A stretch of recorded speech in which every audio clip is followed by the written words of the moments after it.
17. I could be wrong on the number. I oftentimes am. It is Tal'Darim Altar LE. What does LE mean? Who knows? It is Tal'Darim Altar, one of the macro maps, and I believe this is kind of like the map that zeNEXLine would want. Zergs seem to love this map.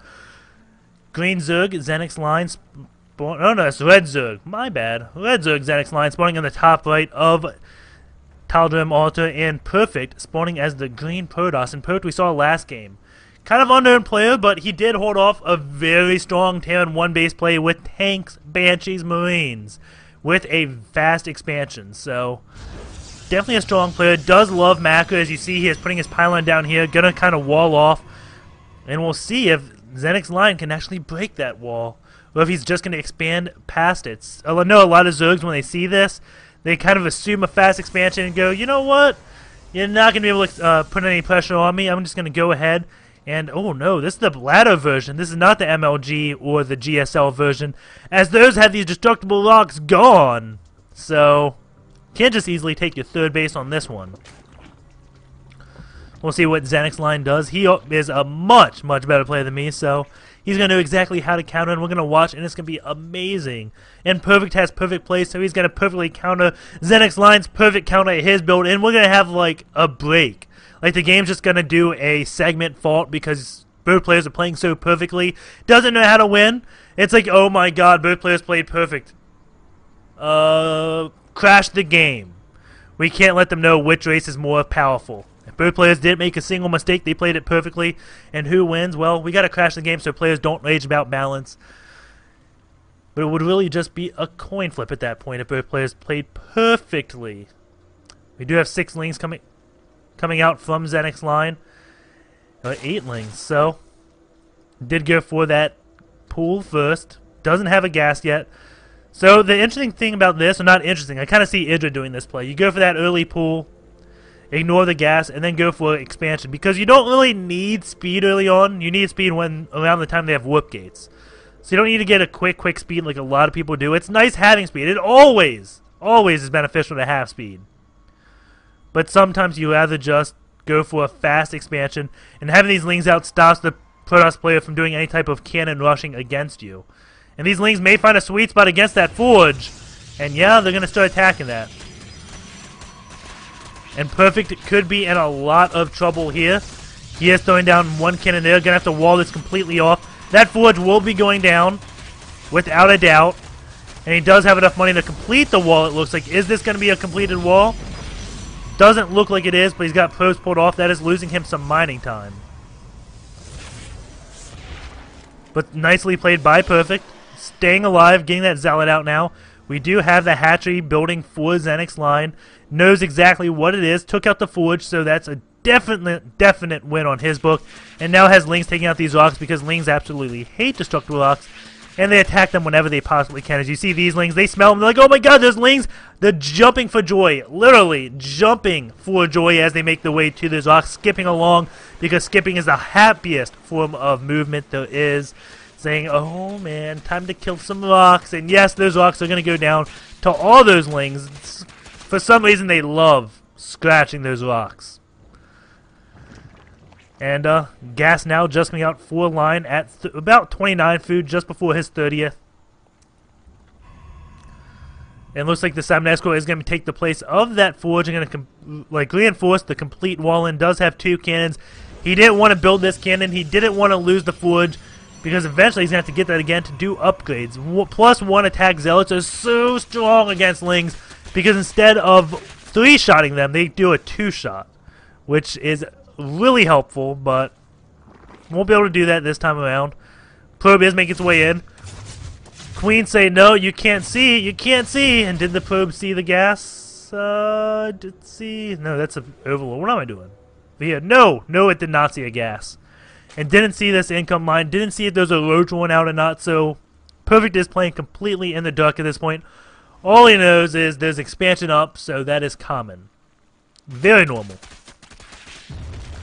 Those rocks do go down. It wouldn't surprise me to see him take a third base fairly soon, knowing that the Protoss player did a forge fast expand, and unless he gets a Void Ray out, there's not too much he can do to put pressure on.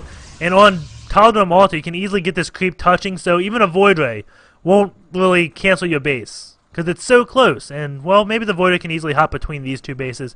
Maybe I'm wrong on that, but you can quickly get your Laffy Taffy to that third base and be happy. Overlord comes, sees that Nexus up, and goes, indeed, you fast expanded, and uh-oh. Stargate is going down, and oh, zeNEXLine does see that Stargate. So he's going to be perfectly ready for that, as long as he clicks on it.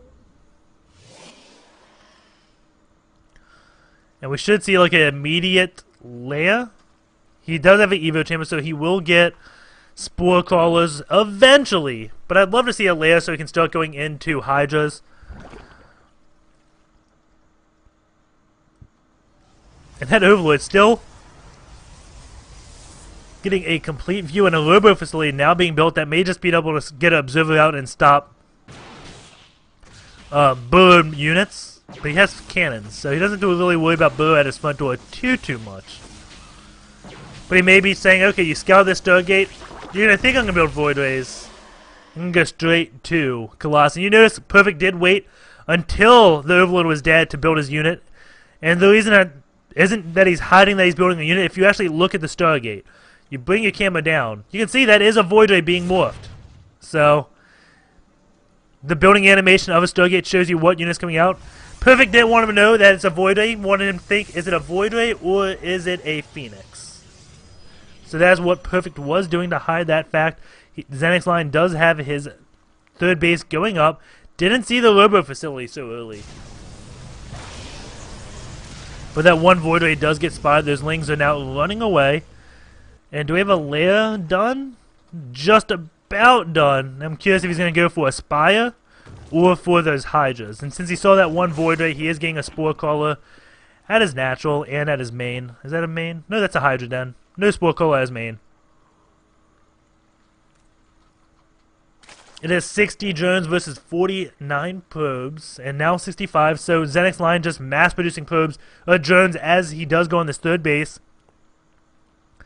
And I think the metagame, from what I read about like blogs and interviews, Korean players aren't really that scared of the death ball from Protoss.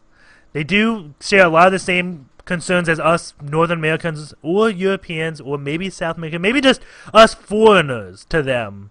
That like TVZ, close positions, QQ, game over, Terran strong, etc., etc.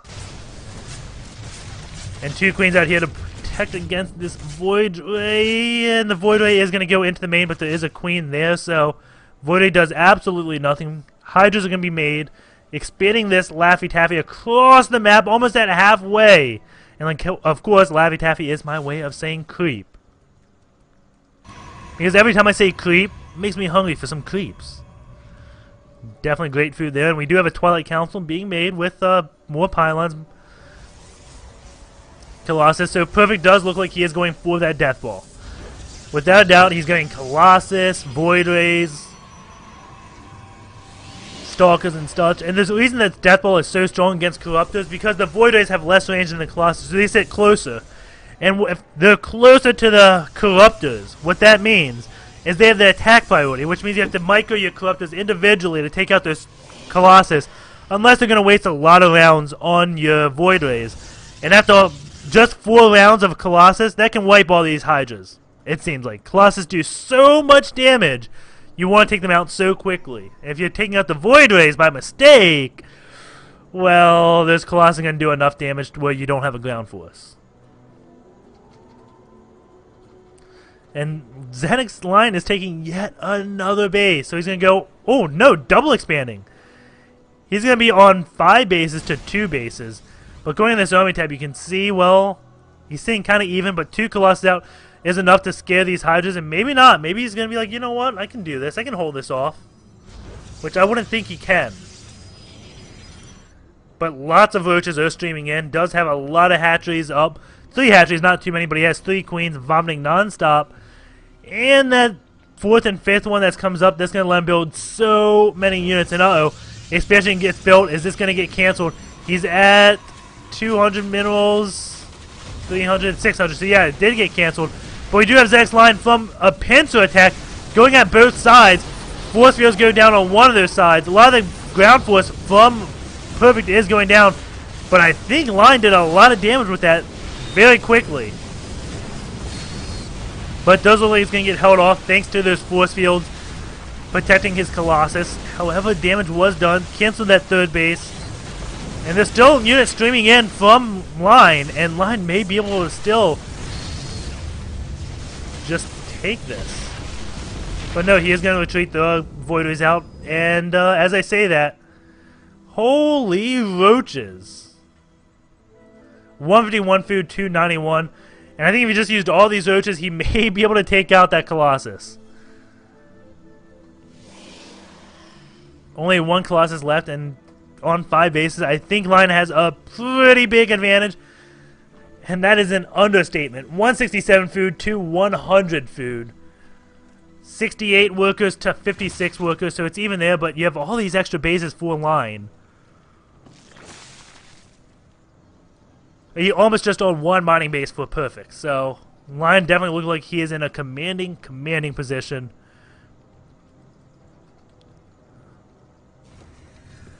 And let's see, the upgrades, 2 weapons for Line, 2 weapons for Perfect, so players are staying even in upgrades. And it looks like Perfect kind of thinking about he wants to move out, but then decides not to. Then he goes, says, you know what, we should move out. Does he see all these bases? No, he doesn't know about that double expand. And here we go, lots of Corruptors, lots of Roaches. No real Hydras, but this is definitely a force that is Perfect should be scared of. And Perfect trying to bring him up at the top. Well, this is where the force fields would have been handy. And you can see this split from Line, making sure he gets the best concave possible, because Roaches are those units that can't really sit behind other Roaches and deal out damage. And only Colossus left. Those Corruptors are enough to take them out, and there goes the GG. Roaches would have cleaned everything up. Hydra's coming back after that. Very nicely played by Line. And we have a game coming right after this, because we are going into replay casting now.